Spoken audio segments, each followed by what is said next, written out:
আপোনালোকক মোৰ অন্য এটি মিনি ব্লগলৈ স্বাগতম। আজি আমি যাব ওলালোঁ পুনীৰ ভায়েকৰ বাৰ্থডে খাব। বাৰ্থডে খাব সি প্ৰথমতে কেক কাটিলে।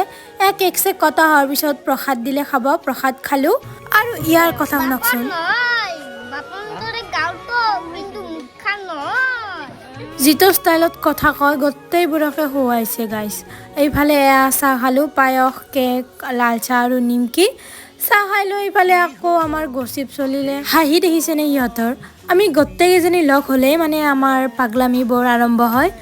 এইফালে বাৰ্থডেত ভাতো খালোঁ। ভাতৰ লগত আছিলে দালি, ভাজি, নেমু আৰু মাংস।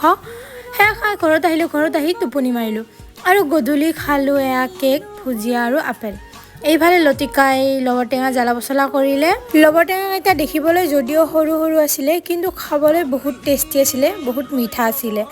সেয়া খাই ৰাতি আকৌ এটি কেক খাই শুই থাকিলোঁ। তো আজিলৈ এইখিনি।